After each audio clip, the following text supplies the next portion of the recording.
I'm warning you with peace and love, but I have too much to do.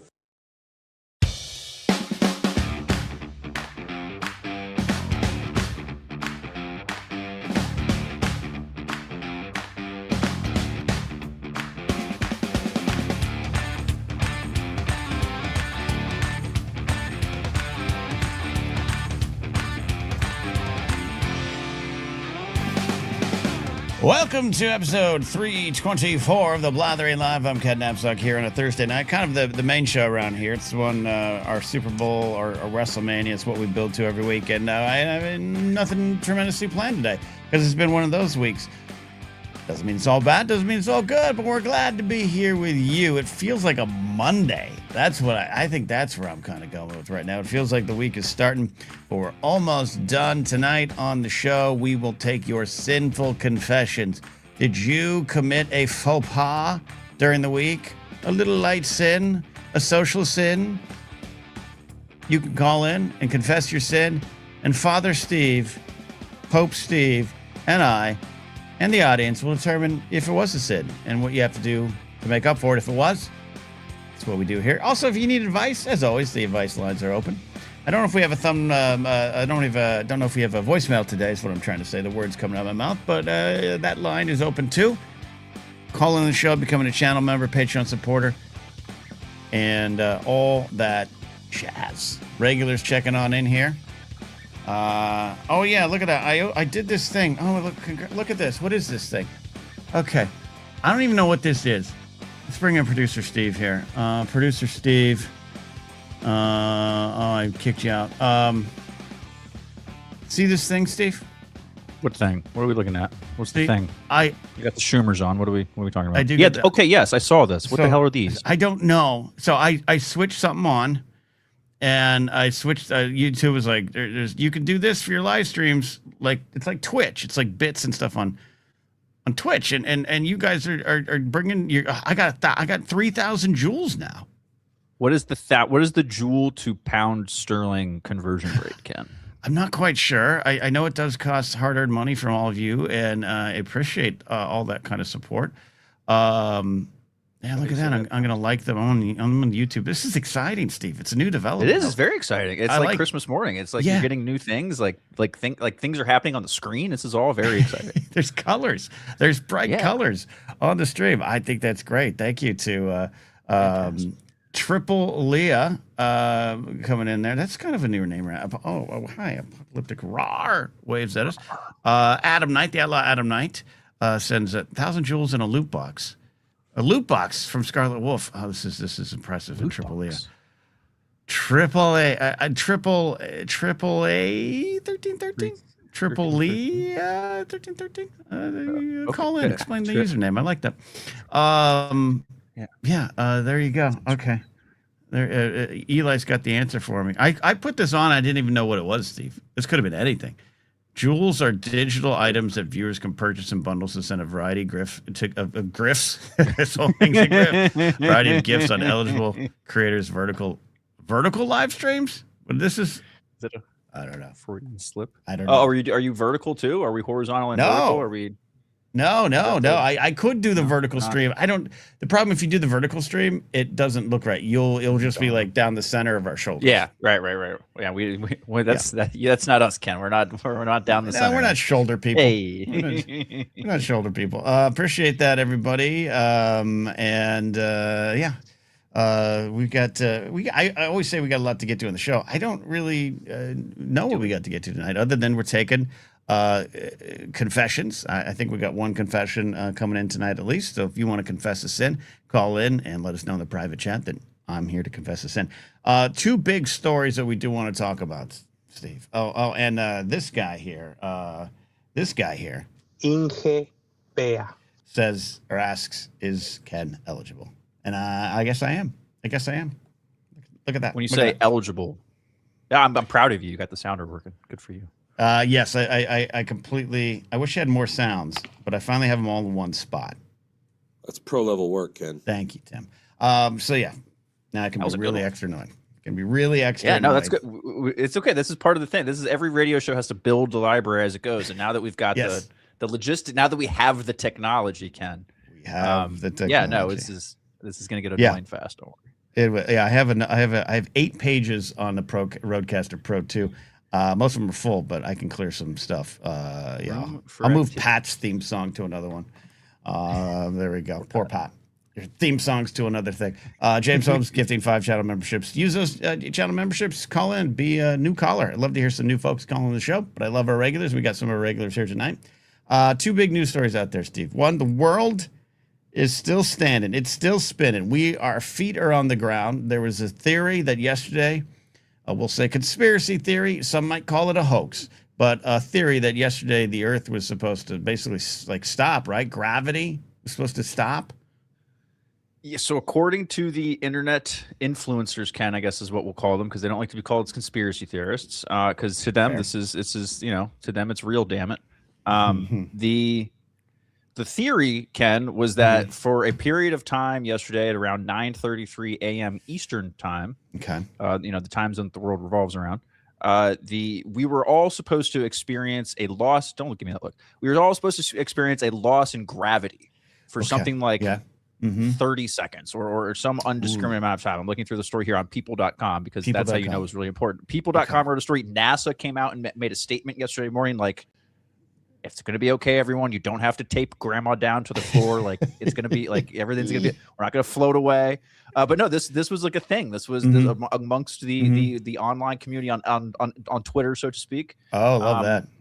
The idea was, people were really worried that we were going to have no gravity for a period of like up to 7 seconds is what the story says. Actually, 7 seconds of no gravity, just starting to float away.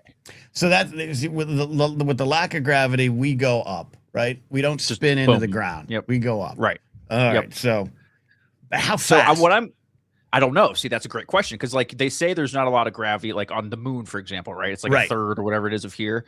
But like while they walk funny, they still are able to like walk, or like the rover is able to like roll on the ground. So I feel like until you jump or like. Yes. Would we just start floating? Yeah, I imagine. But like, I imagine it would just be like a starting to float thing. This is the most ridiculous thing I think we've ever talked about. But like, I think our boy Newton would say, Addie's like rolling her eyes so hard.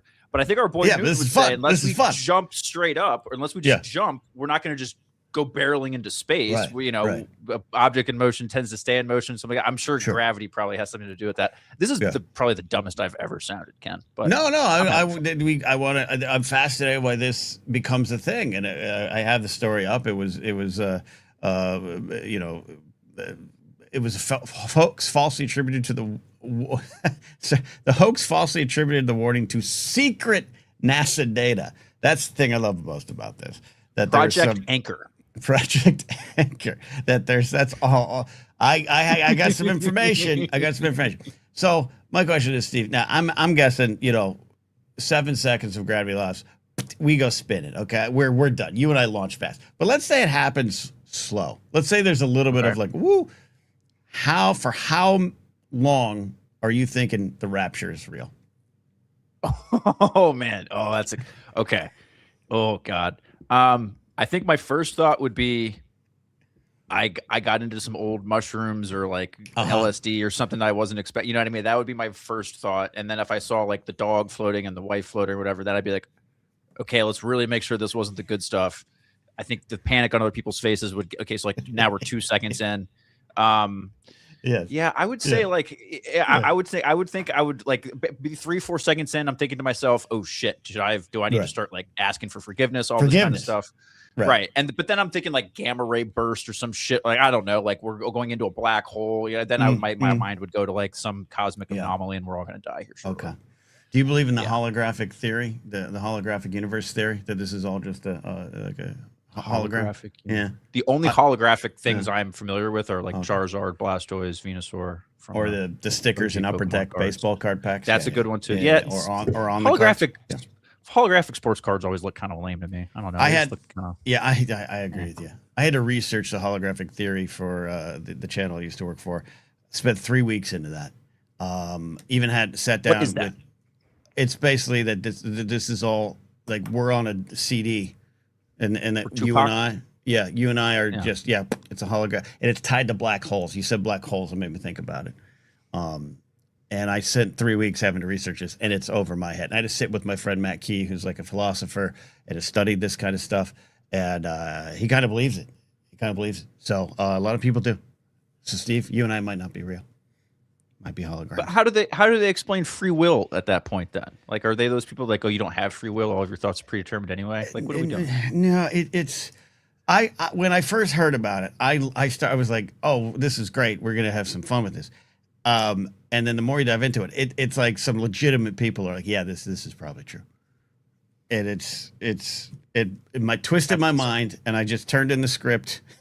And it's like, I don't know what I can do. I don't know. So let's find out how gravity actually works. Dr. Addie's called in to tell us how gravity works and confirm. She's called in to make fun of us. Let's be honest. She's going to call. Well, we're not believing this, but I have to talk about conspiracy theories because I'm fascinated by them endlessly. Dr. Addie, how does gravity work? Well, first of all, it's tied to the mass of the planet. Okay. So unless the mass of the Earth changed drastically, very suddenly, we're not going to lose gravity for any amount of time. Apparently, this all was born out of the fact that there's new data coming out of NASA. I was actually reading about this earlier today. They've discovered two very distant black holes that might be colliding with each other and creating a supermassive black hole. Cue the Muse song that was in the Twilight soundtrack. Holograms. Jam man holograms. So really, NASA now, we got to do this today. NASA. Yeah, they got to do this now. And Addie, sorry, I missed it. You said this was like released, or it was available information, or they were like talking about it? Swear I read a New York Times headline about it like an hour ago. Okay. I'm gonna check that out. So, Addie, how do we survive an event in which we lose gravity for 7 seconds? What is the biggest thing we have to worry about? 3 hours ago. It would be catastrophic, Steve. Like, how fast? It would not tie stuff down. It would not be a fun. Oh my gosh, it would not be like the videos that you see of astronauts training in the 0G plane floating around for a few seconds. Like that is not what would happen. Also, I've been in a version of that. It is kind of fun. It seems fun. It seems really fun. Yeah. You would have anything not bolted to the ground would float into the air. So not just you, the chair you are sitting in, your bookshelves, all your little knicky-knackies, everything would float into the air. Along with that, the atmosphere would start floating into space. Oh, we don't want that. Oh, yeah, that doesn't sound good. And then 7 seconds later, all of it would come crashing back down to Earth at the same time. And not slowly. How high could we really get in 7 seconds? You know what I mean? Like, my vertical is not, I can barely get rim. You know what I mean? Fast? Like, I've dunked a basketball once in my entire life. Oh, what a dream. Addie, how fast are we flying into the netherworlds? I mean, acceleration due to gravity is 9.8 meters per second. What the fuck is a meter? This is America. We won all the wars. It's a little more than a yard. Yeah, it's like a yard. There we go. It's like so 10 of those for a first down is the moral of the story. Okay. So wait, you're saying a second, Addie? So I know I played dumb, but I'm also I want to make sure I heard you right. So about 9.8 meters a second. So in 7 seconds we'd go 9 times 7, whatever that is. You know, Steve. 50. Yeah, 60, it sounds like a first down a second. 63 meters. Yeah. 63 meters. 63 meters, which is doing math on the fly. Yeah. Sorry, 63 divided by 1,000. That's why you're here. You're smart. Divided by 1,000, not multiplied by 1,000, boys. We're okay. We're okay. This is fine. I'm not at all doing this by the seat of my pants. You probably got one of them fancy calculators. Hey, physics buddy Joe, who, I mean, his name has got some legit, credentials to it, says about 32 feet per second. Thanks, physics buddy Joe. I couldn't remember what direction my conversion went in. So okay. So 224 feet. Yeah. I think we can survive that, Steve. Straight up? Straight up.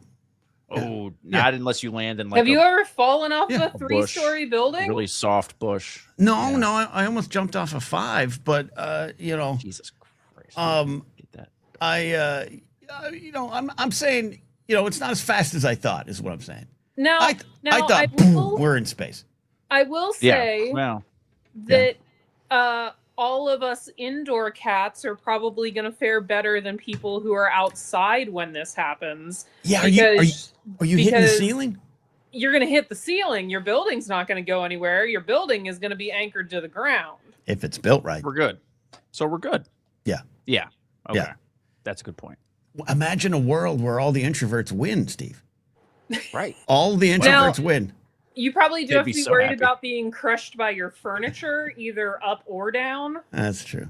That's In true. 7 seconds, though, like there's only so much. Like I feel like if especially if I'm in a room, I feel like I could I'm gonna get to the ceiling, right, and at that point I could kind of like swim my way to a good spot. You know. What?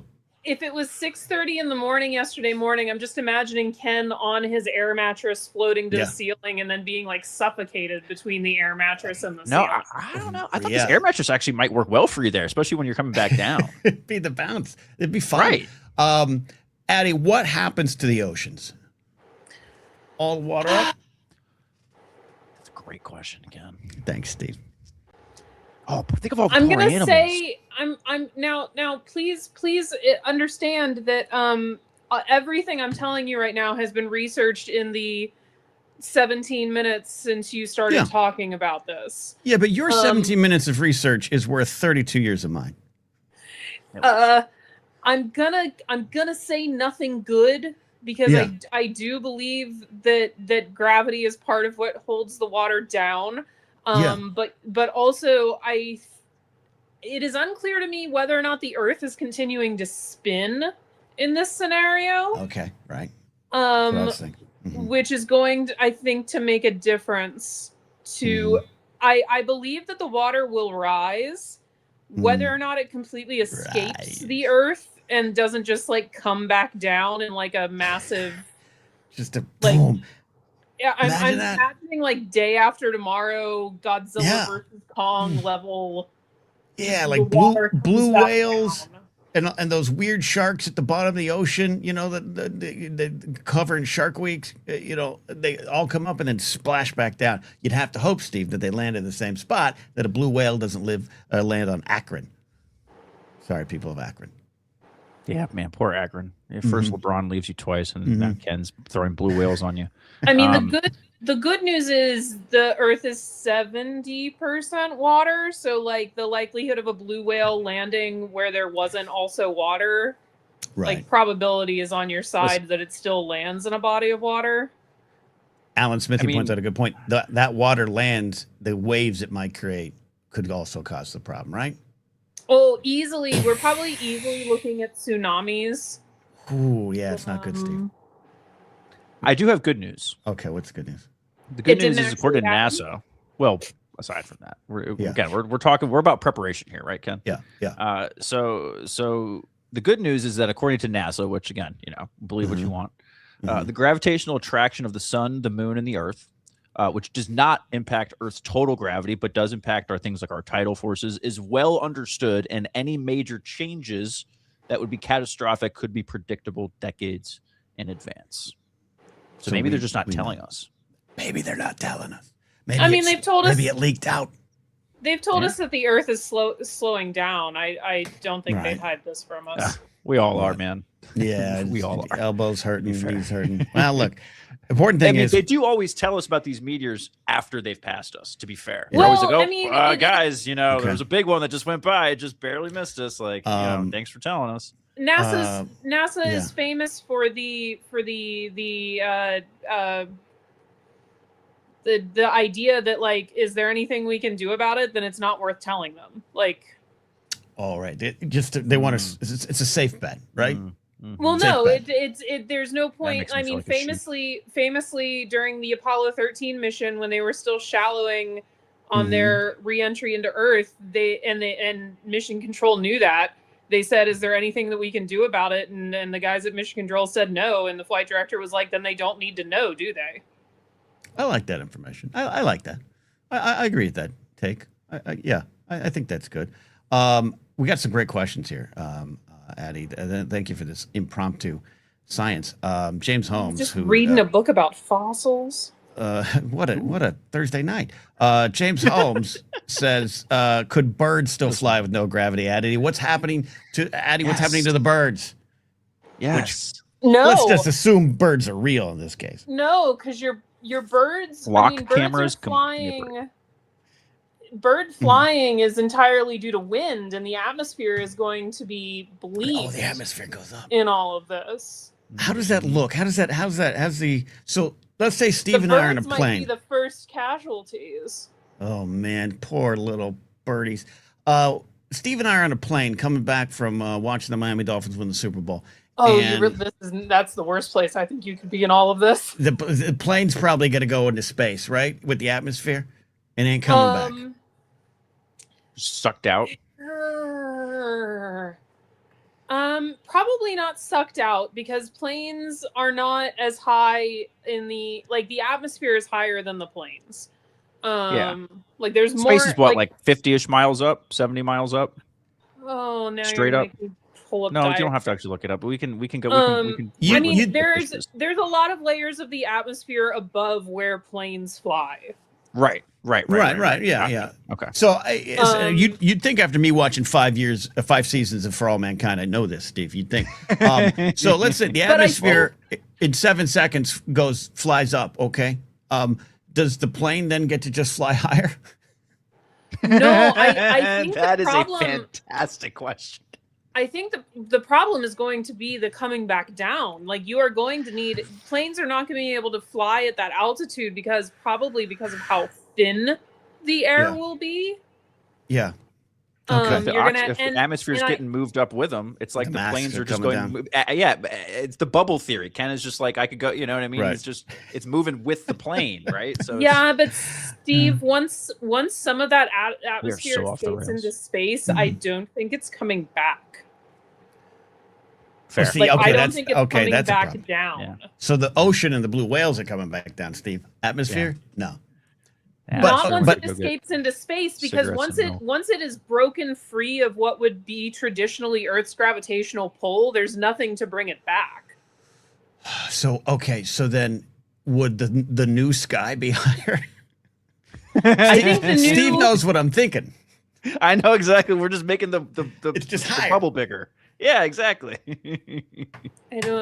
I don't know what you're thinking. We're colonizing more space. Literally, I'm saying so the atmosphere goes up in 7 seconds, 224 feet or whatever. The atmosphere goes up. What happens when it hits space? Does the blue low clouds fly away? Does it just become one with the ether, or does it move up like it's at another level? The part of the atmosphere that escapes into space does not have clouds. But you know what I mean? It's sucking the clouds up. In this scenario, there's essentially been like a hole poked in everything, and it's getting sucked into space. That's just work with us here. I think it's going up. I think for at least a few days. I think eventually it would refine its equilibrium, because all of these gases cycle through different parts of the Earth. But I think for a few days, if you lived at sea level, it would be like you lived in Denver, Colorado. Okay, so the Earth needs a few days after a rough night, just like we do. No one wants to live in Denver right now.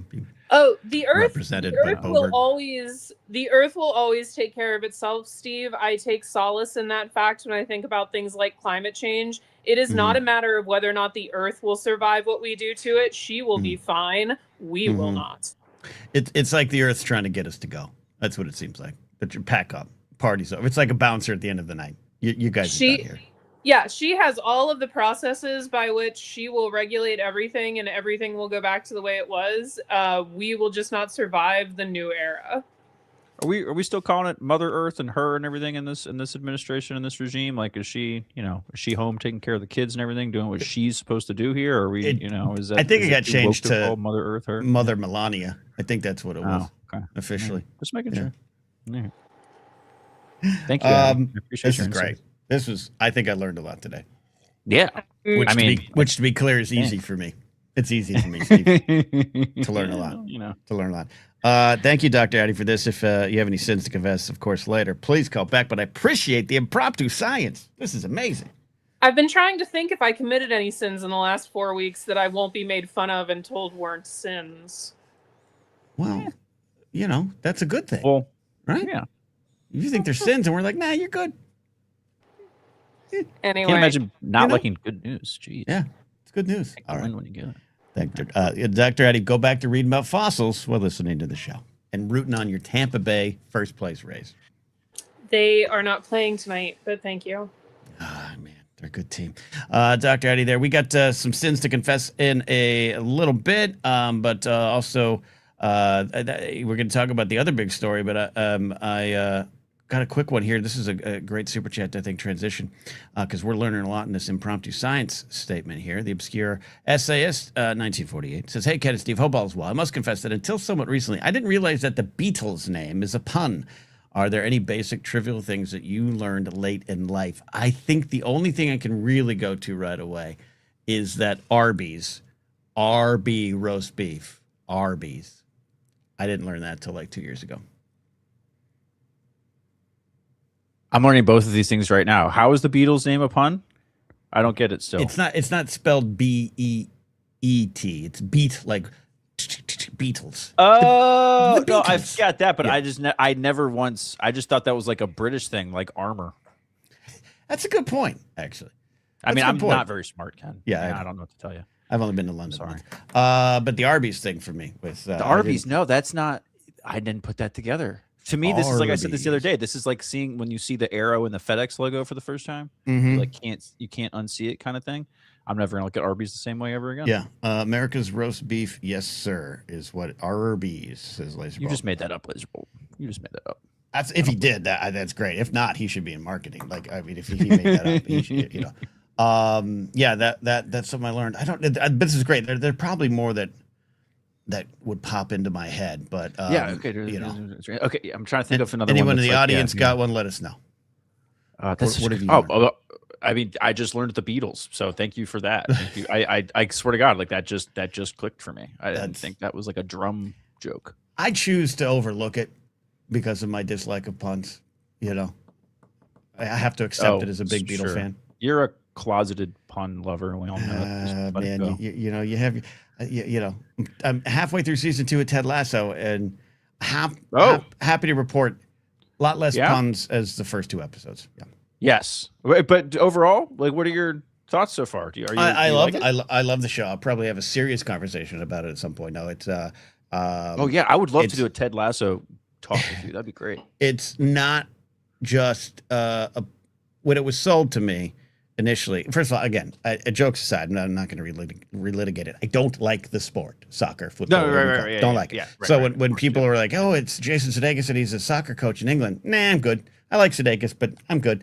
Then I saw some of the early stuff, and I was like, "Is he doing a sketch character? Like, what is this?" I'm good. The shame lady's in it. Okay, now we know her name, Hannah Waddington. Great. I didn't pay attention, but it was sold to me as a positive show. It's just really positive, and I was like, I don't need that. I don't think it's positive. I don't think it's about positivity. Really? And I texted Josh McCouga, but we talked about it. It's positive, yes, but it is doing something else. It is really, really like good therapy. It is like they all wrote this after a good therapy session on how to approach things, how to get through the tough things, how to, like, every character kind of makes in a general sense ends up making the best decision. And I like that so far. And I'm only a season and a half in, so don't spoil nothing, Steve. Okay, I just watched the Christmas episode. Don't you spoil it. Not gonna spoil anything. They did just start the new regenerated season, because they kind of like ends at the end of season 3, and they're like, "Oh, hey, let's that was one of the reasons. Taffeta is a big fan of the show, and I was just kind of like, all right, I'll take your lead. I didn't listen to Josh McCouga. I'll listen to you, but I love it. Yeah. Brady, I know I've been saying that for a long time. The term soccer is a British slang term for the association football. Soccer Saturday is the show they have on Ted Lasso. that they're talking about. There you go. Oh, you uppity Brits. So there you go. Let's go ahead and talk about the other story. Then we'll take a call from Adam. We got some sinful confessions.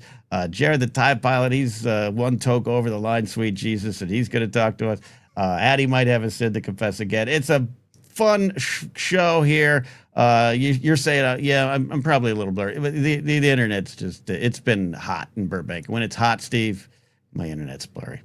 What are you going to do? What are you going to do? Just do my job, Ken. But thank you. Appreciate that. The other big story that is our headline tonight is it's now learned, we're now have been made aware that not too long ago, there was the president's going to take a different plane. It's another Air Force One. The Qatar one, we're not sure about it when they were leaving Turkey. Now revealed that there was a threat that might have come in, from Iran or other parties, and that Israel might have said, hey, this is going to happen. The CAA was like, okay, maybe a little, we'll see.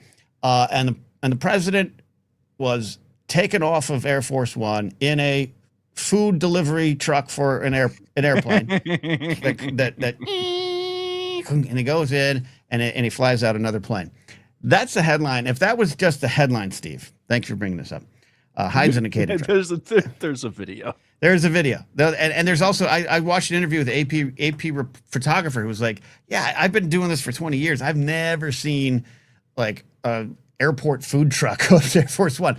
Now, Steve, I'll say this. I'll start from here. All right. I don't ever want to give this guy credit, but this is not the first probably threat that's come to any president in the United States. As we know, some unfortunately, not even threats. The assassinations just kind of have happened in the past, but not the first threat. And I will say this. I thought it was kind of ingenious. If that's how you're going to get him off the plane. I think it's kind of ingenious. Now, do I think it's funny? He's hunkered down in a food truck or whatever it was. Yeah. But I got to say, that's not, props to the Secret Service. How are we going to do this? All right. The story to me, Steve, is who they chose to go in that truck with them on the other plane, who was left behind. No one was told. Caroline Leavitt resigns. Now, Caroline Leavitt, I think, just had her child. Maybe that's the reason why. I'm not going to wade into those waters, but I love that the rumors are she was pissed that she was left on the target plane, but Trump's other 34-year-old mysterious handler that's always around him now was on the plane with them, along with Hegseth. Marco Rubio left. All the reporters left. That's the story, Steve, right? Yes. Yeah. The story is who got put on the real plane and who got put on the clay duck, essentially. And in this case, the brand new mother was thought as expendable in this case. And, Trump looked at it and was like, look, one just had a baby, one is still really hot, so I'm going to put this one on my plane. That's how I imagine the math he did. You're speaking as Trump, to be clear. You're not saying producer Steve. I'm speaking as Trump. I'm speaking for Trump. I'm all of the above, Ken. Yes. Not at all me. I would not think that way. I have the most beautiful white woman in the world as my wife. Yeah. No, I'm just saying. Yeah. So this is a good point because we got to find out when Caroline Leavitt had the child. Or I think it was earlier this year, like January. Right. I think it was a while ago. But right. So if she finds out. And by the way, she's a tool of fascism. She's been one of the most sinful players in the game. She's public facing, wearing that big giant cross. We could throw barbs at her all day. But I'm just saying, treat her as a human being in this situation. A mother with a new kid. If I found out my boss is like, yeah, you weren't deemed good enough, and you've been out there lying for him all the time, I might be like, yeah, I'm out. Yeah. Especially if you're like made for life kind of money, like she could just go walk onto the set of Fox News and just, get $1 gajillion and have an easy cushy job. Her latest child was born on May 1st. So, it's been a couple. Okay. She actually kind of played this nice, right? Like I'm surprised that the Trump administration has maternity leave, but she did the move where she did maternity leave, came back, and then was like, all right, I'm out. You know what I mean? So she got that sweet maternity leave benefits and everything. You know what I mean? And then came back and was like, now I'm out. So, how do you play? Good for her. I'll give her. I get it. And also, most likely, she's probably like, hey, I got a kid. I got a husband. She got that 6-year-old husband. I don't need any of this. A lot of diapers to change. Probably had nothing to do with the plane. Yeah. Whatever. She can go live her life. But she is a tool of fascism. But so this story just adds to the myth of this administration. Steve, and not in a great way, but just that every day you hear something, you're like, this is unbelievable. And the fact, like you said, that there's video of it. Here's the truck. We see it. A catering truck. Like the fact that he got in okay. I have so many questions. Aside from the amount of the other people who are on the plane, sure, one thing. I don't care about that at all. I want to know who was in the catering truck. Like, how many trips did it have to take? Were they able to do this all in one thing, or did they clown car this thing? And Trump is sitting there like shoulder to shoulder with Hegseth, or like they've got, Natalie's like, cushioned in between all of them or whatever. And it's just all these old sweaty, like how many people fit in how many diplomats, how many bureaucrats fit in a catering truck, Ken? It looked pretty big. I don't know. But it looked pretty big. And again, I want to know what I'd love to know. We obviously know the reporters weren't told. And going back to what Addie brought up about Apollo 13, if you're the Secret Service, the CIA, and you're like, hey, there's kind of nothing we can do here. Right. You don't need to tell these people. I'm not saying I agree with it. I'm not saying I'd enjoy being in that position, but I understand it from a security standpoint. Like, all right, we're not going to cause all these reporters going to jump off the plane. Hey, I get it. But yeah, there must have been. Is there some whispering at the back? Like, Marco, you've got to stay. We can't have the president and secretary of state in the same. Yeah, hey, Marco, you got to go on the target. You got to take the hit, Marco. It's the beginning of Batman. It's like they're going to expect one of us in the wreckage, brother. Like you don't understand. Like that and it was Marco. Marco's the dude who was sitting there looking at him like, no, not me. And taking Hegs. Yeah. There you go. You know why? It's because Marco's polling better than JD. He is probably. So. Mr. McClunky. Yeah. See ya. Thank you for stopping by tonight.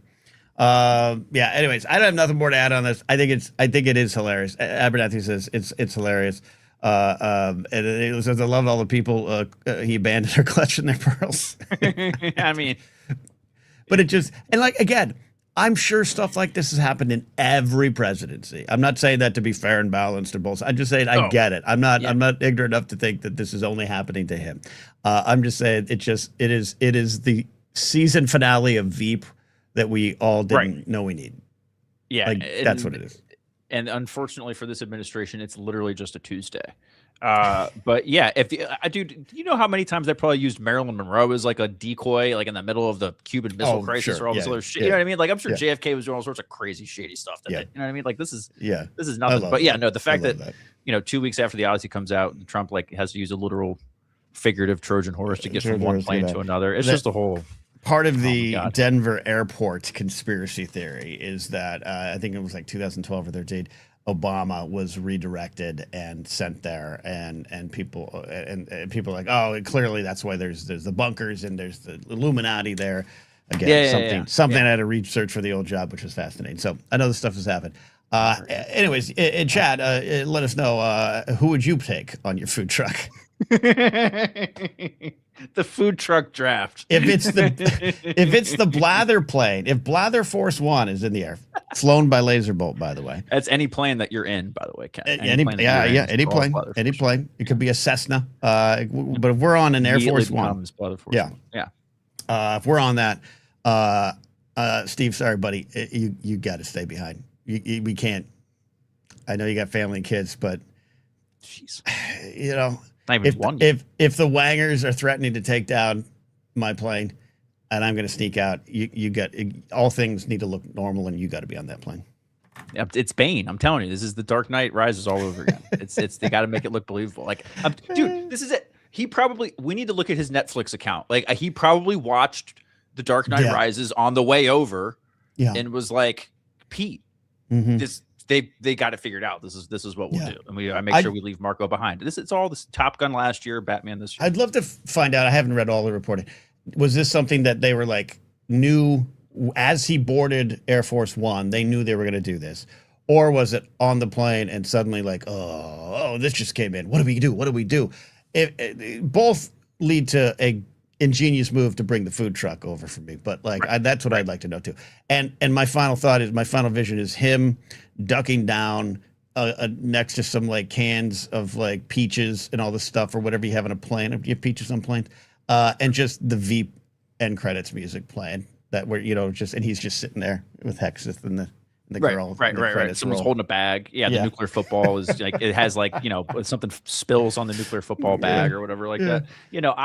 I don't know if I give them enough credit to come up with something this slick on the moment, but I do give them enough credit to come up with something this dumb with time to prepare. Yeah, I mean, again, that makes sense. Yeah, I think it's a good move. I think if you're Secret Service, we got to get them on there, and then we got to get them off. Stick them in the food. Stick them in the food. We have a Melania body double. How hard would it be to just pull up the giant armored Cadillac next to the plane and have it look like, Boris Johnson walked on the plane? Like, it can't be that hard. Funny. That's funny. You know? That's good. Do you have a sinful confession? Call into the show tonight, confess your sins. Let's take a call from our favorite, one of our favorite Canadians. I don't want to offend any other Canadians I know. But he is Outlaw Adam Knight. I just was on his YouTube channel. Check it out. It's also on a collaboration here on my channel, so you can find it, and it goes to his channel. Adam Knight here. How you doing, buddy? I didn't mean to make you camera ready, but you're striking a good pose, so you're on air now. I have very delicately got the light going, so it looks like we've got a really good tan right now, and it makes up for the hail massage I had yesterday as I got a little bit of the lettuce situation that made it north of the border, unfortunately. So it's all good. Oh, that's what I'm blaming it on, and I'm going to blame it on that, not any other poor choices in my life. Okay, all right. Let me ask this question: What was the vehicle in which the lettuce got into you? What was it on? What did you have? I probably just lettuce, to be honest with you. Like, I do, in spite of my large girth and my size, I do try to actually eat vegetables, and in a salad is probably the best way to go. So yeah. Okay. And I'm as a victim to the bag salad as much as any other lazy bastard. I love a good bag salad. Man, do you eat it right out of the bag? Do you just take the little package, dump the stuff right into the lettuce in the bag, shake the bag, and just go to town? Or is that?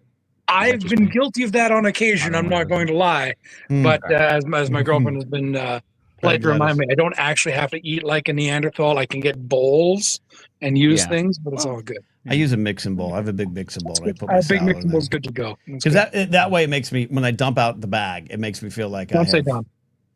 That's okay. Sorry, sensitive subject for you. Anyways, Adam, welcome to the show. You calling in? What do you want? A sinful confession? You got a question? You want to know more about gravity? Where are you at?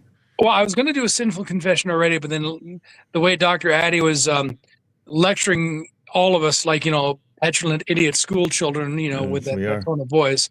Yeah. I'm not gonna lie. I got a different sinful confession right now. So forget speed dating. But with that said, earlier today, I was meeting friends. Okay. I'm better today, thankfully. So I had friends came in from out of town, and we were to meet at a fine lunch establishment of our choosing, a small little diner, if you will. Okay. My confession is this: I got there early on purpose to make certain that I could get a table for the three of us.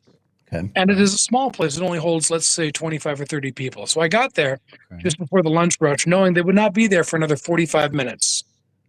So, gentlemen, Father Steve, Padre, if you will, how much trouble am I in for watching all of these poor people that are waiting to get in line to get a table that are all staring at me, the lone giant at the table for three, as they're all waiting in their little groups. Okay. Wanting their turn to get a table. And I quite selfishly did hold it on purpose so that I wouldn't have to wait in that line with said people.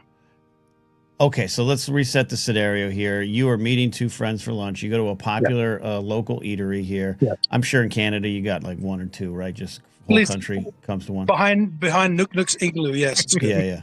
Okay. So, but you intentionally, with more strategy than perhaps the Secret Service, get there early. Do you buy an item? Oh, I had my coffee and I was waiting, and I had their menus laid out. Now, in my defense, this is a place that I've frequented for, let's call it 25 years. So the staff knows you, manager knows you? And not by name, but they go, "Oh, it's you," right? So it's a small, the tall guy, the big guy. Yeah, okay. This guy's been here before many times.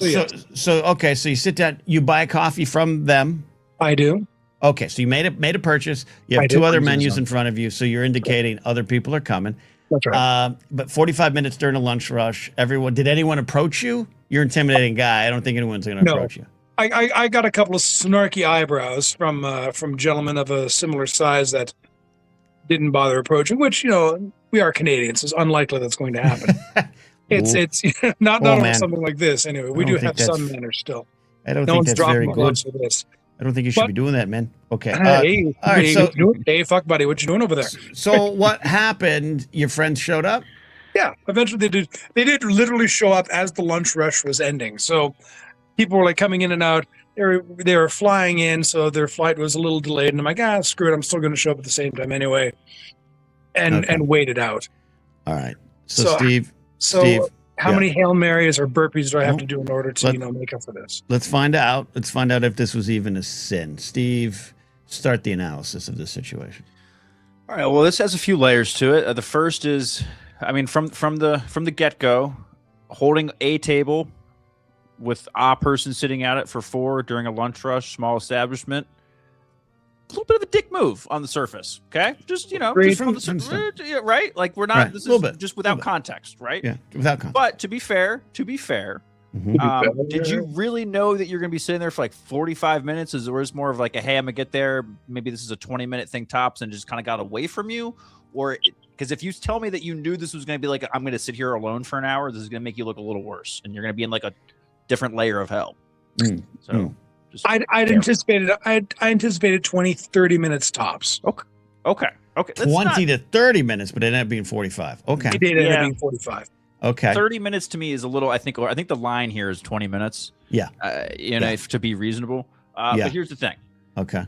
So you're Canadian, so you have like a plus 10 multiplier, I think, on this anyways, where we just kind of give you a little bit of leeway where you guys are always going to be nice anyway. But I think what you could have done here to remedy the problem, you first of all, you ordered coffee, so you helped. You contributed to the economy. You bought something, right? You could have started getting maybe a little bit more. Just start putting some food on the table so that the passerby maybe just thinks your folks are at the bathroom or something. You could save yourself a little shame. Put some crumbles. Exactly. Or, if you see a dude who's like clearly like a single, he's sitting there with a newspaper waiting for a seat and the whole place is crowded, be like, look, man, why don't you come sit over here, eh? And have your coffee with me until, that's how you can fix it. All right. So let's go to the audience here. Apocalyptic Rawr says no sin. Laserbolt has a follow-up here. I would be more concerned about the restaurant felt than the customers. Any action from the staff? I will say that was going to be my caveat here. One of the waitresses did come by and I apologized. Said, hey, I swear my friends are coming. She's like, you're doing me a favor. I'm getting slammed. You're doing me a solid by keeping it quiet over here. Okay. So physics buddy Joe has kind of a follow-up in that same vein. Did you tip to cover how much maybe that server may have lost? Oh, dear God, yeah, not much. Service is taken care of. Okay. And Brady asked a fair question. Does Canada have tips?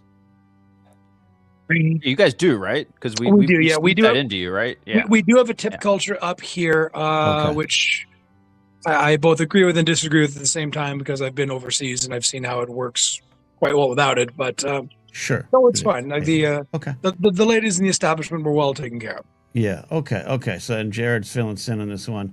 And then our buddy Inge Bea says dick move does not equal sin.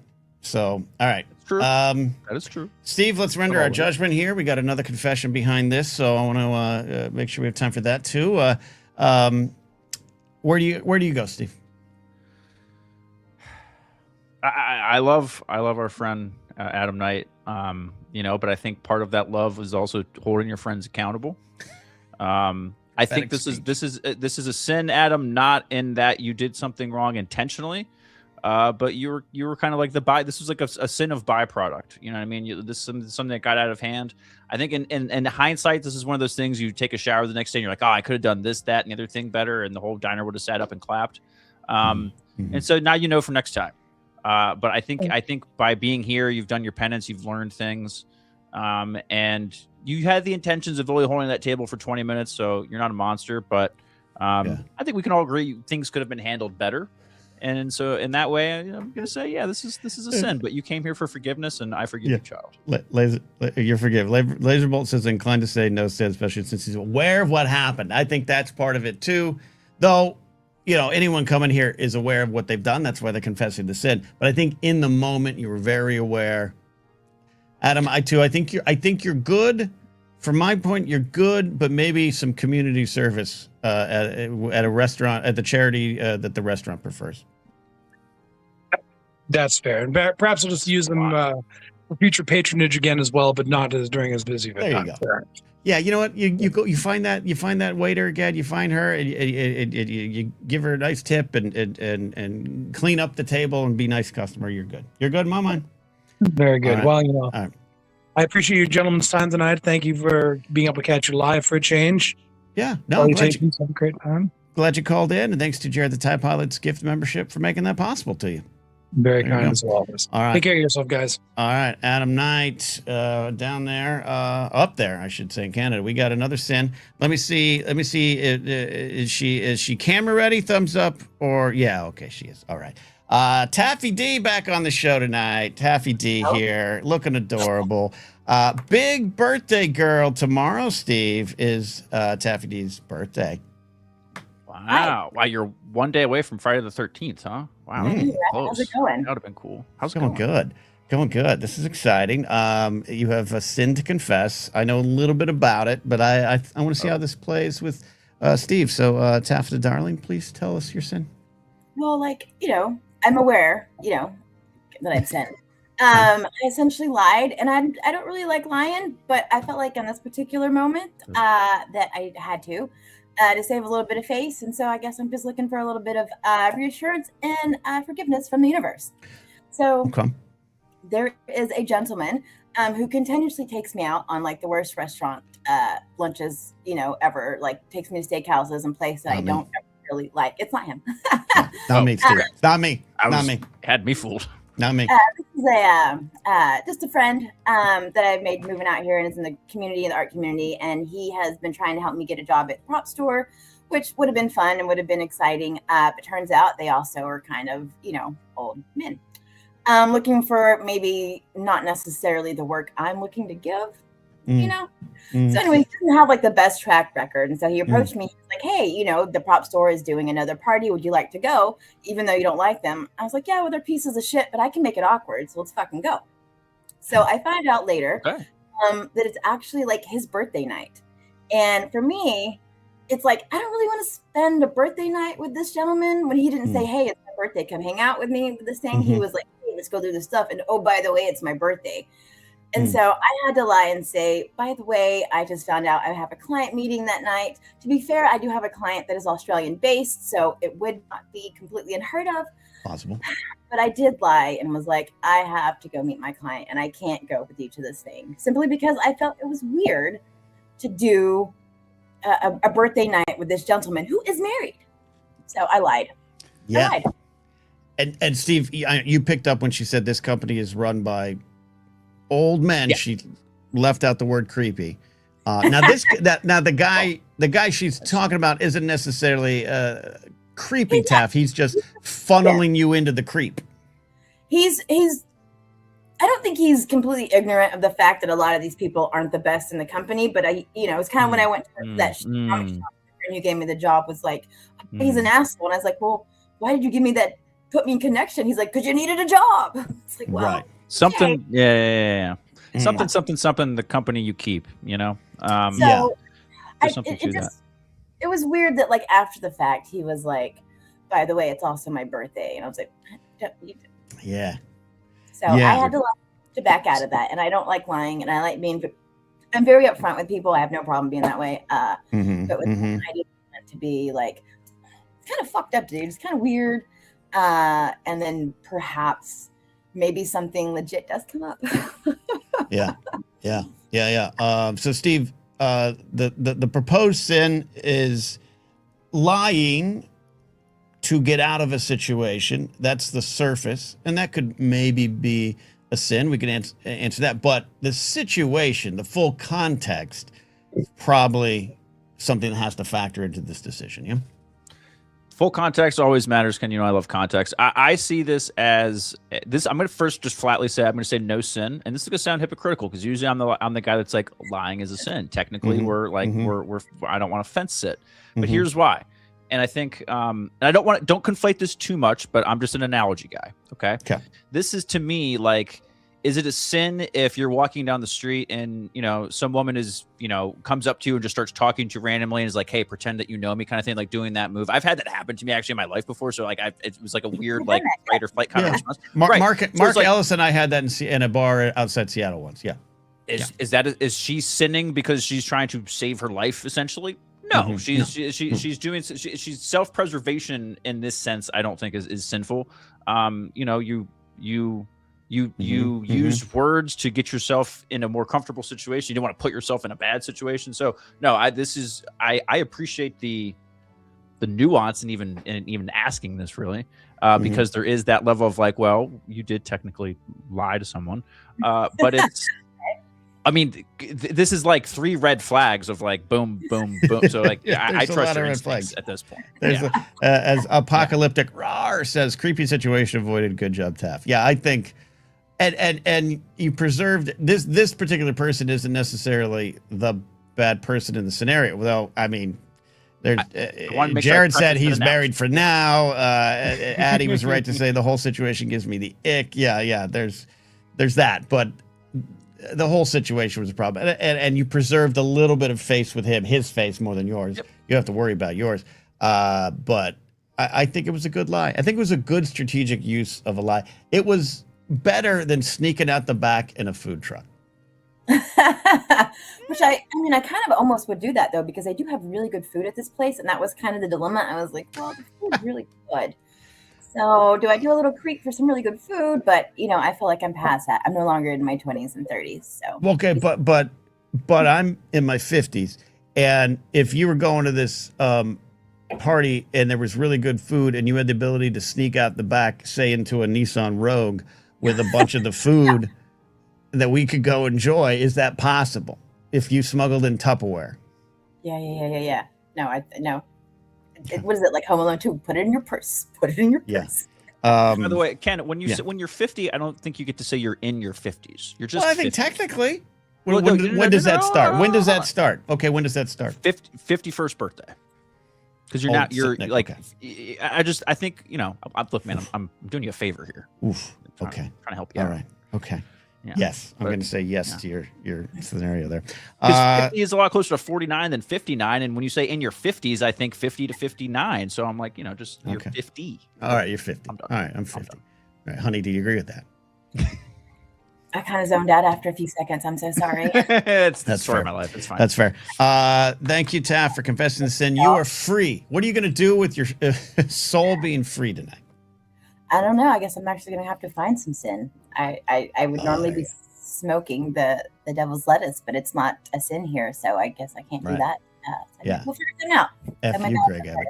And big birthday tomorrow. We're going to celebrate and a pre-internet happy birthday to you.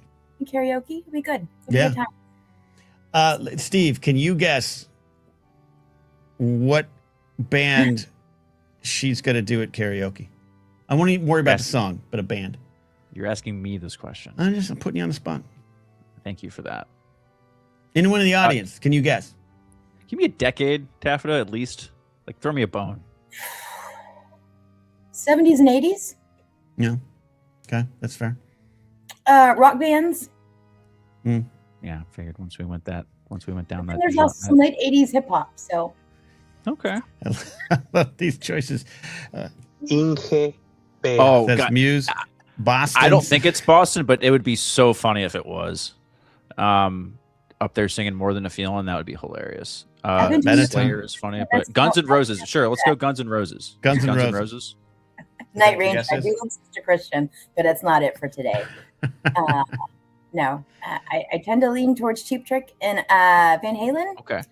And then some Salt and Pepper, and then also Nina Cherry. Buffalo Stance is one of like my favorite songs ever to get tipsy and be a fucking ass. So it's fun. Yeah. If you do Cattle decapitation. Oh fuck yeah, dude! I've got one of those shirts.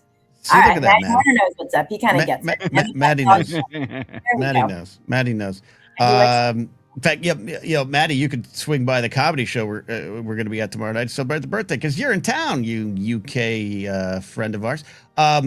If you, Taff, do salt and pepper at the karaoke, can I get up before and say It's a hard salt R on that pepper. and pepper? I don't think so. No. Denied. Peace and love. Peace and love. All right. Me enough shots and we'll see. All right. Thank you so Look much. at shot. Thank you, darling. I'll text and see you later. Appreciate you confessing your sin, you sinful Bye, all. kitten. Thank you all. Very Bye-bye. Bye-bye. Good stuff. Good guesses in chat. I equal salt and pepper. There you go. Ouch. Let's bring on. Let's see, I got to switch to the 2-shot here. That was yeah, we got to figure out the 3-shot. I don't. When Taffet is here, I don't like being in the middle of you guys. It's just weird. Like you're sitting in It's the just aisle like- it's or like- sitting in the middle seat on the No, plane. it's like we're in the back seat of a car and I'm in the middle seat and you guys are like talking to each other and I'm just kind of standing there like, yeah, All right. you know what I mean? It's Sure. all just She'll go in the middle there. Okay. Someone who's yeah, been put her in the middle. That's Someone who's been in the middle before. Jared the TIE Pilot's here. Jared calling in. Sinful confession. Jared knows what it means. All right. Hey, Jared. Evening, gents. How are we feeling today? better now. Better now. Yeah. Better now? I've been very Are you happy confessing with to this sin? episode. Do I still need to be in the confessional? No. Okay. Oh, okay. All right, because No, I don't I'm want to. good. I don't need to pay this lady any more than we need to. So Yeah. On Facebook, not YouTube. Was it Monday where we did the blowjob wig? Those clips got claimed by Warner Brothers Music. Of course they did. Yeah, I don't know. I can't figure. I even looked up: is QVC owned by Warner Brothers? I was just about to do that. Nope. Yep. Just not. It just but not on Facebook or not on YouTube. So we're okay. Jared, hi. What are you doing? Question. Where you at? How you doing? Can we help you? Oh, not much, gents. Had a so I've got two things we can. All right, well, technically three. I've got a fun ask and hang up question, but Okay. I had a midlife crisis purchase today that we can talk about, midlife crisis stuff in general. And I also went to Six Flags today, so just theme park talk in general is always fun. So what's the hang up question? Which genre? Speedy Gonzalez v Roadrunner. Okay. So the other one is the midlife crisis. Yeah, I did a nice midlife crisis purchase. Well, today, let's why not? hold on. Let's us be the judge of that. What did you get? I got a new amplifier. Actually, it's in the Discord under music chat. I posted a picture of it, but it's an obnoxious amp. We'll put it that way. Everybody's gonna fucking hate me. It is 150 watts. And if you know anything about guitar amplifiers, that is just unnecessary. What am I, Van Halen playing the form? No, I'm going to kill somebody. So what is that like? Is that like the amp in the opening of Back to the Future? Like was it sent you across the room? Basically, it's just, it's one of those. They came out with this particular model. Yep, there we go. Mesa. Okay, Mesa amp, yeah. Yep, Mesa Boogie. And this particular version came out in the early 2000s when I was actually working at Guitar Center. I played it. I was like, must have. And they're like $4,000. So, yeah. So I found this one on the good old Facebook Marketplace in that like $800 hard shell case it's in for $1,200. So I drove 3 hours today to go get it. 3 hours? What state was it in? It was in Massachusetts. We're a big state. Yeah. You can drive 3 hours and still be in Massachusetts? If you drove from the end of Cape Cod to the western point of Mass, that's a good 6 to 8 hours. What's a big city on the western side of Massachusetts? There isn't. It's called, if you I won't look for it right now, but there's an old meme of the Bostonians map of Massachusetts. When you get past the city of Worcester, which is kind of middle right, it just says there be dragons. Where's Pawtucket? But that's Rhode Island. That's Rhode Island? Yeah, that's Rhode Island. Pawtucket's Rhode Island, also known as the Bucket. Because it was this Red Sox AAA team for a long time, right? So it was the Paw Sox, man. Okay, that was a fun little team. So, Holy face. Jared's now on. I was going to show this heat map of this is the population in Massachusetts. You guys literally all live in Boston. And so that middle red dot would be Worcester. That technically that other left out to the right is Springfield, where the Basketball Hall of Fame is, but you only go there to get shot. Okay. And wow. Six Flags is in one of the green dots right to the left of it. But yeah, I was in the like 2 dots over from all the way to the left. Okay. No service. All green. So all green. Yeah. Green. No service, just hills. So look, my car desperate to try to get up the hills. See, if you bought a Subaru Brat, you wouldn't be desperate. Okay, so look at this. Everyone says like apocalyptic rawr says that's a steal. Good find, Jared. Did the amplifier fit in the kicks? Yeah. Okay. The Nissan kicks. I was like, is that another guitar? I thought it was another guitar reference. Yeah, Laser Bolt says new car and an amp. Jared's doing good up here. All right, I know you've had a lot of struggles, Jared, and you've been down in the dumps lately. This is why I don't think this is a middle-aged crisis purchase. You play instruments. You're in a band. You need top quality stuff, and you got a deal. You saved almost $3,000 on it, Steve. This isn't a crisis purchase.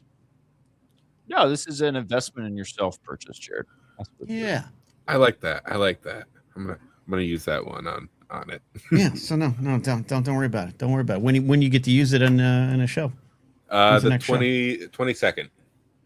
We'll be in Plymouth, Massachusetts. Yeah. Physics Buddy Joe says it's retail therapy bonus dopamine hit.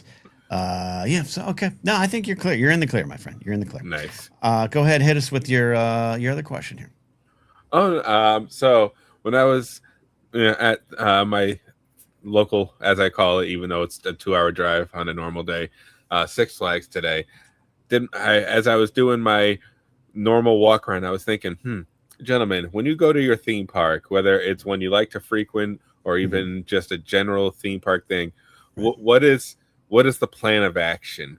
Is there a standard, scenario A action, or is it a free whim, go with the flow action? How does one handle a theme park? Okay.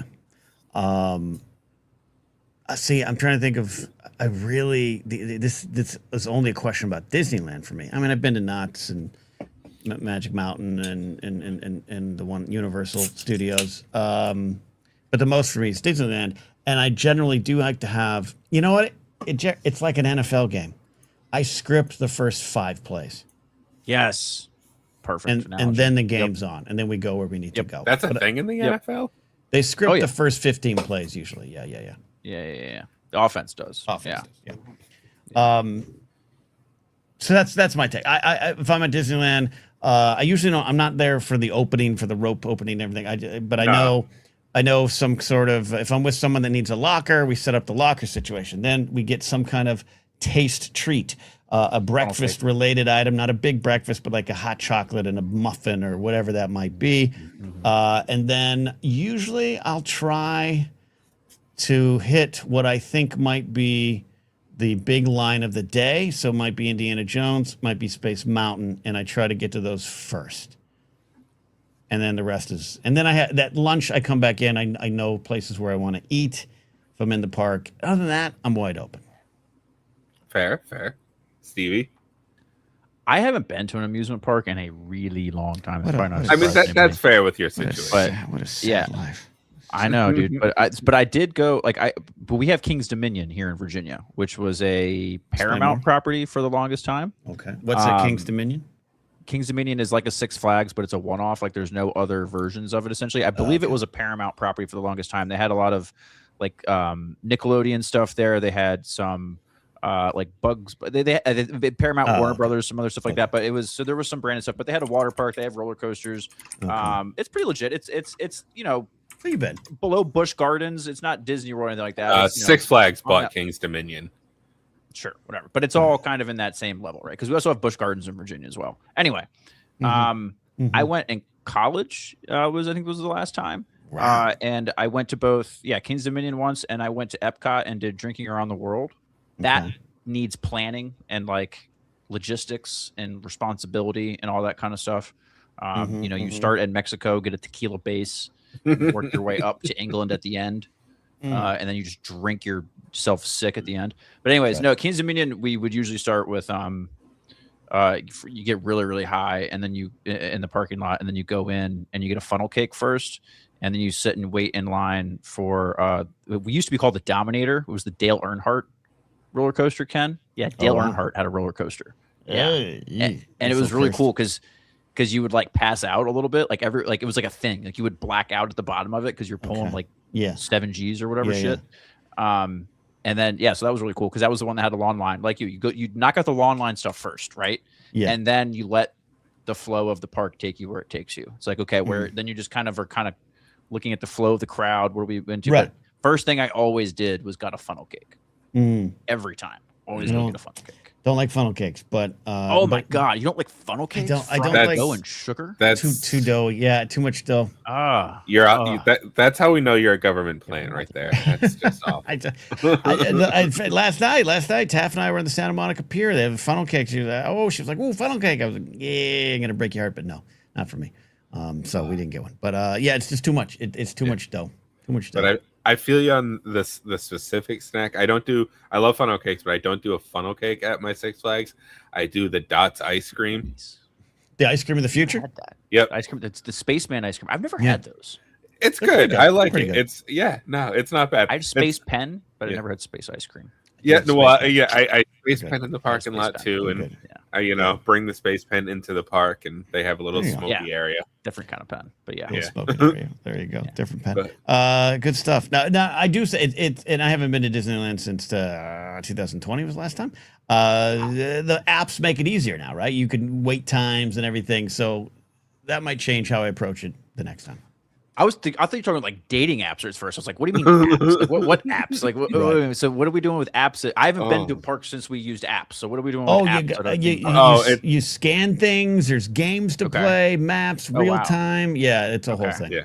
The whole thing. Last time we just got like a little wristband thing, and that was you get to go past the poor people and just skip the line. See, I never need to know wait times because I always plan to my Six Flags days on days where it's like all the kids are in school and it's just a random Tuesday and nobody's going to be there. Smart. So that's so smart. That's why I'm going to go to movie theaters Tuesday at 10 a.m. That's like, when I went today, literally just walked down every roller coaster right away. Awesome. Just good times. Enjoy that. Jared, thanks for the water park calls and questions. Park? Yeah. I'm sorry, I want to ask really quickly. Do you go to the water park at the theme park, or are you one of those like you don't do public pools?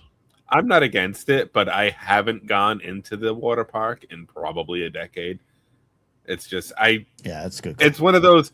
I'm not against it, but it's that Six Flags. Like I said, it's a 2-hour drive. So if it was a closer water park where I didn't have to be wet still and change clothes and just yeah. And lockers are expensive. I see you as the guy, Ken, that's walking past the water park, looking at those people and just shaking your head and like calling them those people. Yeah, I don't go. Yeah, don't go. You're going in. It's just a piss bucket. That's what you're going in. Okay. Yeah, I don't go in the big pool. I would just do the slides. The whole thing. You don't think people aren't peeing on those slides out of fear? You don't like a good lazy river? No. Do not like the lazy. Maybe lazy. Lazy river's pretty good. Okay. We get a couple of margaritas in 10. I feel he'll lazy river. As long as I can keep my shirt on. Okay. Yeah. The lazy river, dude. Half the people in the lazy river have a shirt on. Are you kidding? Tank top. That's where. Yeah, absolutely. Yeah, I don't do that. All right, Jared. I appreciate you, buddy. No worries. Remember, Speedy Gonzalez versus Roadrunner. Okay. Yeah. There you go. Who would win? We still doing Speedy Gonzalez in 2026, Ken? I don't know. That's a good question. That's a great question. I'm not trying to make fun that of might be problematic. I don't know. Are we still? I think so. The answer is Speedy's got to win. I don't know how to play this. I don't know how to play this. I don't know. I don't. It's good. I haven't thought about that, Steve. Who voiced Speedy Gonzalez? That might be probably Marlon Brando. I don't know. Mel Blanc or someone. It might be a little problematic. I'm taking Roadrunner. Roadrunner never loses. Roadrunner. Are we talking about it? Wait, hold on. We're talking about a race, a foot race, or a fight? I always think fight to the death. Yeah, because James Holmes always comes in with the fight questions. But if it's a race, yeah, Dude, you Speedy- get the Roadrunner, like the Mhm. Gamecock, like little razors on the back of its feet. It's lights out for the Coyote. He's What? screwed. Watch your mouth. Yeah. What, you did South Carolina, like Gamecocks? South Carolina. I'd go. Yeah, maybe Speedy. Speedy's in his name, so I'm not going to bet against that. But Roadrunner seems. Yeah, see, physics buddy Joseph. Speedy equals Mel Blanc. It was a different time, Steve. It was a Dude, different time. I coached football. We had a little 7th grade kid. He called himself Speedy Gonzalez. He was a young Cuban lad. He was fast as shit. He called himself Speedy Gonzalez. So you know what, Ken? We had a play in the playbook called Speedy Gonzalez, and that he got the ball in a sweep, and that was it. Like, is that problematic now? Maybe. Was it okay then? Him and his mom loved it. They thought it was great. It was called inclusion. I don't know what to tell you. Look, as the family of the guy who was on the helmet for the Washington football team was pissed that they took him off of it. They were like, he thought it was an honor. So, hey, you never know. You never know. All right, we're almost done. Unless did Addie come back with a sin? Did she want to confess a sin? Did she sin at all? Was no. she sinful? I don't know. She said she might. I just don't want to. I want to give her a chance. I have to a confess likely sin. no sin confession. She says she doesn't think it's a sin. She thinks she's innocent already. All right, Oh, let's just ask her. That makes sense to me. Make sure we're on here.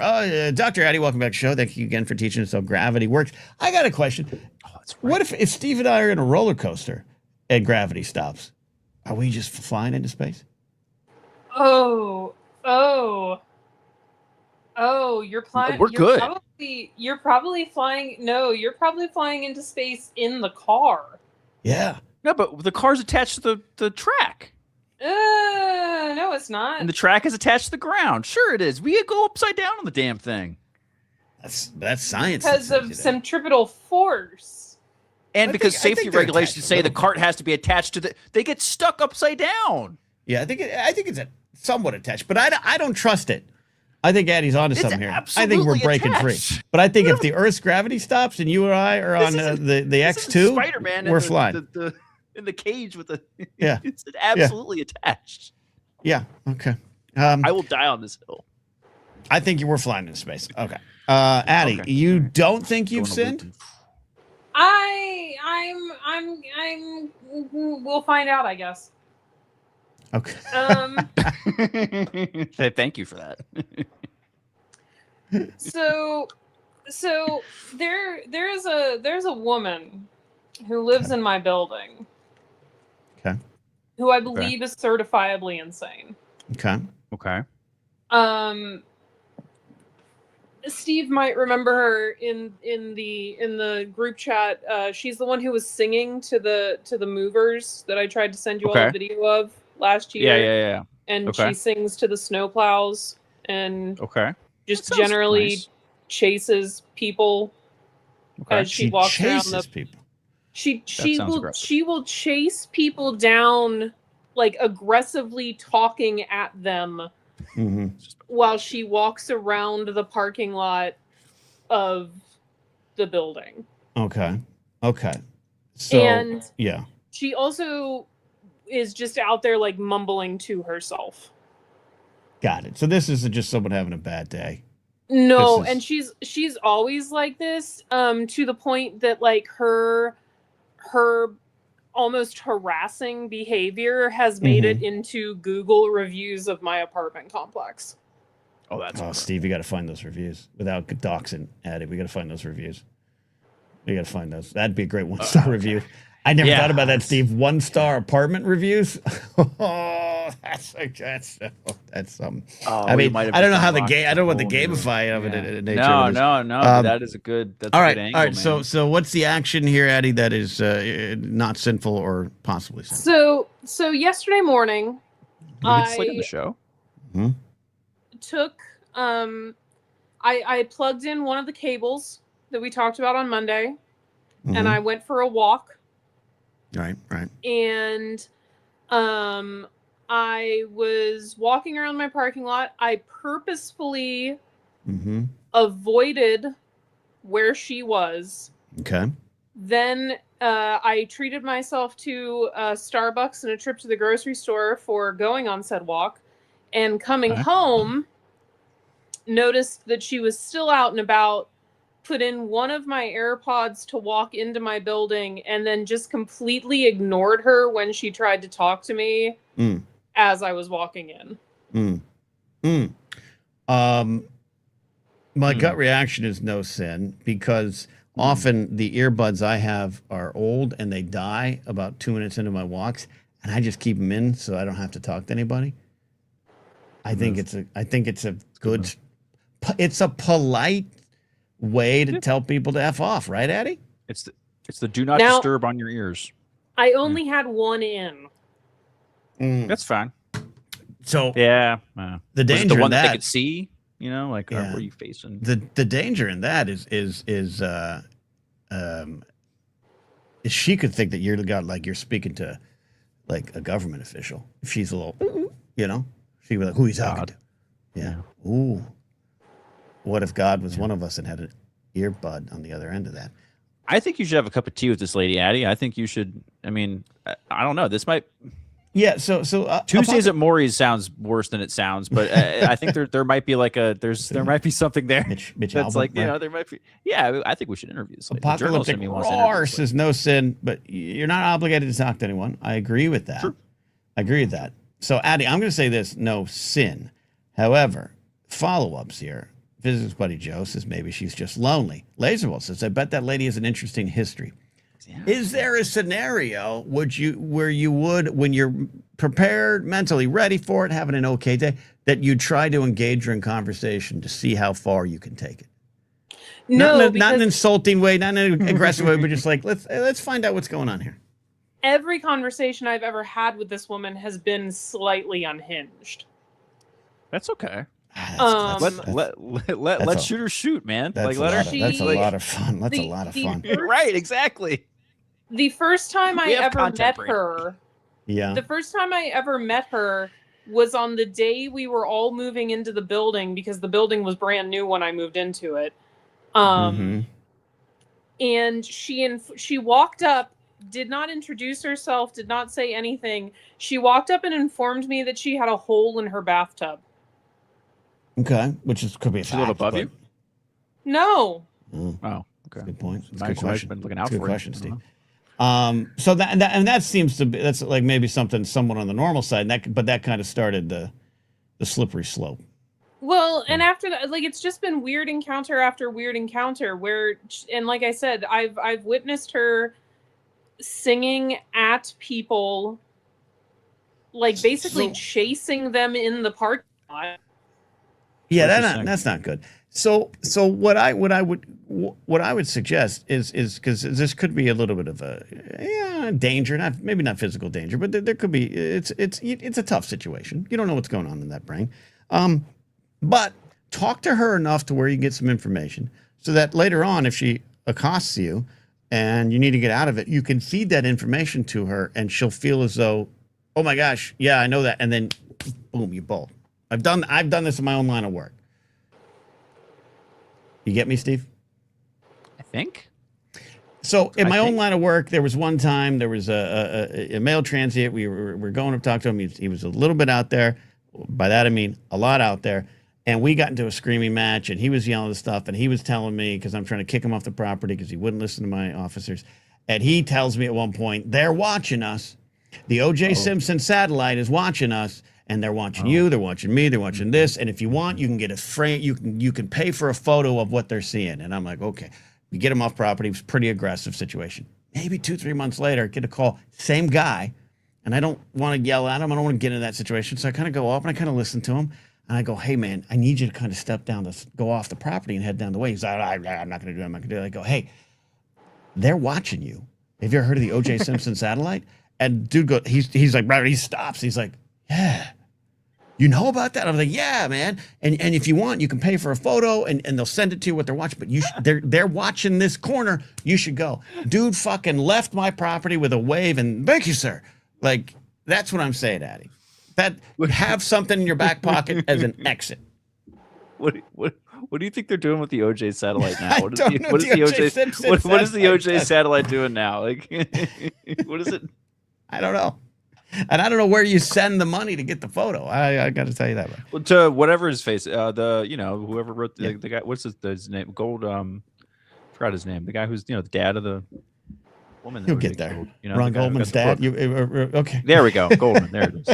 It took me a minute. Look, man, it's been an hour. All right, Eddie. So but yeah. So that's what I'm saying. I would like maybe she's lonely and you end up having like a Christmas Eve tea with her one day. You never know. Right. No sin. Have you not read Tuesdays with Maury? I don't think. I have no interest in getting to know this woman. Why? I would love to know how. I would love to know what's ticking. I want to get her on the show. Talk to her. Actually, I would love that. You know what I mean? Like, because is it annoying? Is it dangerous? Is it a problem? I don't think you're wrong for avoiding her. I don't think there's any sense of putting the earbuds in. No. I get what Addie's saying. I'm saying at some point I want to be like, what is mashing those potatoes in that brain? Let's find out. Curiosity Okay. killed the cat, Ken. Sure. No. I think what we mean more, Addie, is more of the not this person in particular, but I think just Ken and I's content brain would instantly be like, what would a person like this? Not this person particularly, but what does this person, given a platform? What are they going to say? What can they tell us? What can they want to know? Because what I want to know is she's out there screaming and yelling and doing things. What's she like at 2:00 in the afternoon when she's alone in her apartment? What's happening? Right. What's going on? I want to know that. Yeah. What does she sing, Addie? You say she sings at people on the street. Like, do you know? Is it just like nonsense, or does she sing like real songs? That's a great question, Steve. Oh no, they're real songs. I can't remember what the one that she was chasing the movers with a few months ago imagine was. It's like Bruno Mars or something, just like some random ass. That's. I really want to know what she's singing, because that's got a big energy. Yeah, that's I'll have to see if I can find the video I took on my phone. Please. Well, if you're singing real songs, we'll get. I mean, not here. We don't want to get dinged for the but in Discord, I think of this. Your life is not content to us, Addie. Let me be very clear. No, but that lady's is. That lady's is absolutely is. Addie, I will find the 1-star review. Please do. I will get rid of all the identifiable information. Yeah. Please. We need it. I need it. That's yeah. Brady's right. I wish we had a society dedicated folks to care for these types. Absolutely. Which is why I want to find out what's going on. This is absolutely what I want to. Yes. Like, how does this happen? Like, what's going on? Family.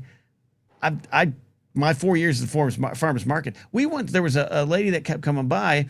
And we needed to always kick her off. She was covered in urine. It was a sad situation. Thought she was homeless. She wasn't homeless. She lived in an apartment. And we ended up, as a security department, finding it out, getting the police involved, and we reconnected her with her family. I want to find this stuff out. I'm not saying Addie has to do that. She needs to go inside. I understand that. I want to find out. Brady, let's find out together. I was just in downtown LA. A lot of chances to find out. All right, Addie, no sin. You are perfect in your actions this week. Thank you very much. All right, go Ray. Fair, she did preface that with telling us. She said it wasn't a sin. Yeah, to make sure. All right, fun show. A lot of stuff to get there. My internet, I know, did kind of. I'm a little fuzzy, Steve, but it's all right. I'm plugged in. I'm Ethernet. I'm Ethernet. I don't know how. What else do you want? Do you have all the tabs open? Is it the tabs? But I'm not on this one. Not on Firefox. I have no other tabs open. No other tabs open. It's a hot day. That 100-foot Ethernet cable is. Probably picking up some heat along the way. I don't know. there's what's happening. Squirrel chewing on it somewhere. Oh, there we go, folks. I don't think I'll be back Saturday. I got a birthday celebration tomorrow, and maybe some more stuff on Saturday. But I'll try to do a show. Monday morning show will come your way. That will be there as well. We'll be back Monday, and some more stuff here towards the end of the month. We'll give you. Hey, also, new episode of Pop Rockin' Radio is up on the Patreon page. You can support at patreon.com/Napzok, or you can go over to Mixcloud and subscribe over there. But easy one-stop shopping on Patreon. Also, I finally adjusted some of the merch. On the merch tier, there's a new exclusive merch item there, and there's also an exclusive Blathering Live sticker attached to a lower tier. So some of you might be getting that if you're subscribed and pledged that for more than 3 months. You get the item from Patreon there. Some little business. Hey, Brady, doesn't matter if there's not many Firefox tabs. RAM is RAM. Brady, get over here. I'm gonna give you a wedgie. Okay. I was gonna tell him that when we were done, Brady. I got it. Don't worry. I'm on it. You nerds.